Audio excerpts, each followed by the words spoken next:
Assalamualaikum warahmatullahi wabarakatuh. Salam dan bahagia Ibu dan Bapak guru hebat.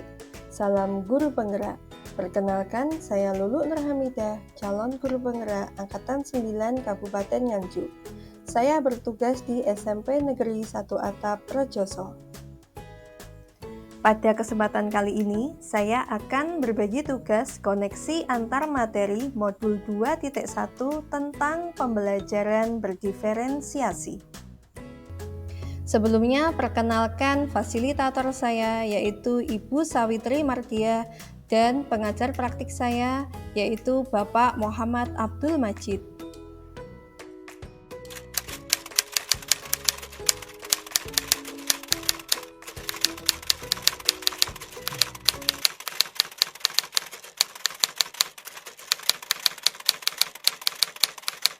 Apa itu pembelajaran berdiferensiasi? Pembelajaran berdiferensiasi mengakui bahwa setiap siswa adalah unik dan mereka tumbuh dengan cara yang berbeda. Oleh karena itu, guru harus berusaha menyesuaikan proses pembelajaran di kelas dengan kebutuhan belajar individu murid.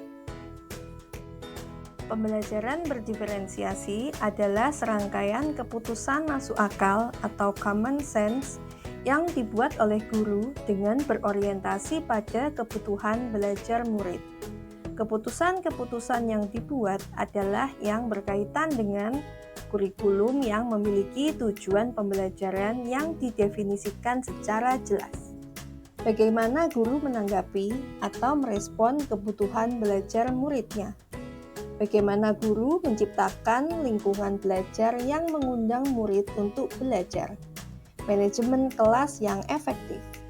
Bagaimana guru menggunakan informasi dari hasil asesmen diagnostik untuk memetakan murid berdasarkan kesiapan belajar, minat murid, dan profil belajar murid.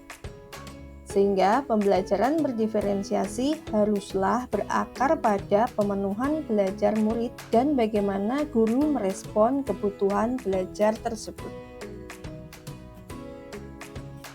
Lalu, bagaimana cara melakukan pembelajaran berdiferensiasi di kelas? Agar dapat melakukan pembelajaran berdiferensiasi, guru harus memahami tujuan pembelajaran, mengetahui dan merespon kebutuhan belajar murid, melakukan manajemen kelas yang efektif, menciptakan lingkungan belajar yang mengundang murid untuk belajar, serta melakukan penilaian berkelanjutan.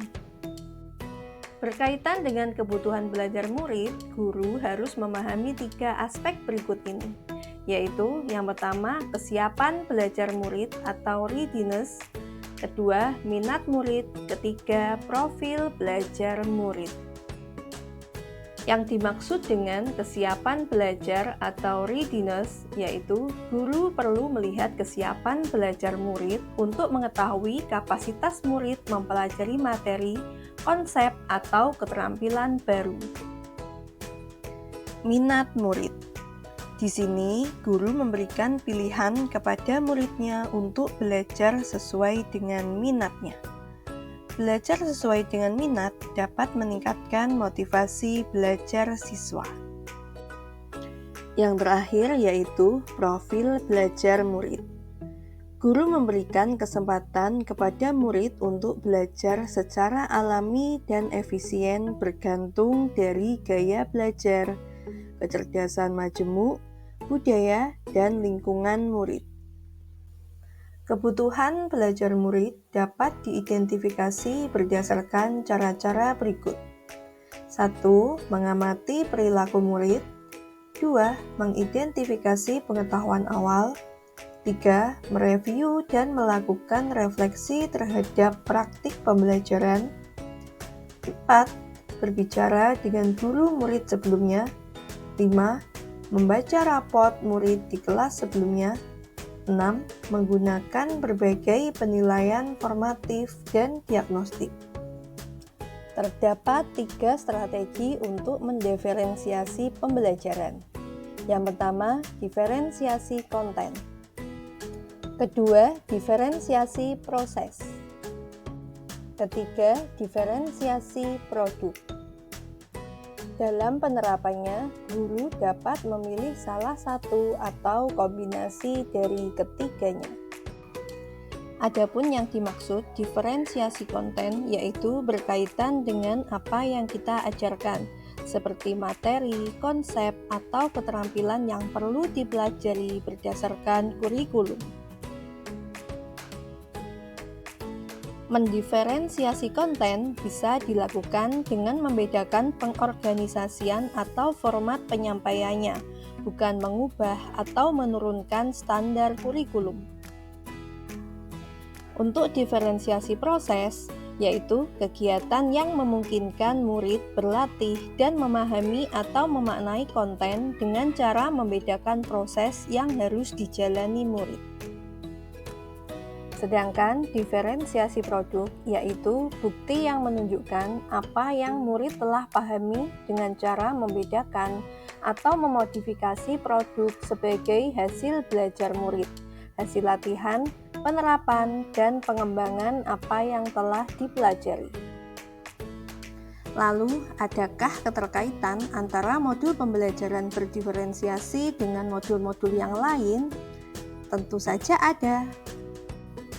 Untuk dapat melakukan pembelajaran berdiferensiasi, maka guru harus berusaha memenuhi kebutuhan belajar anak sesuai dengan kodrat alam dan kodrat zaman berdasarkan filosofi pemikiran Ki Hajar Dewantara.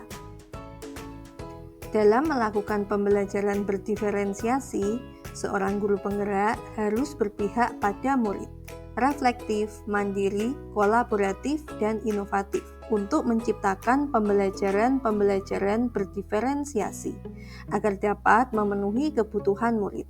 Dengan demikian, seorang guru penggerak dapat mewujudkan kepemimpinan murid dengan menuntun murid menuju merdeka belajar. Hal ini sesuai dengan nilai dan peran guru penggerak.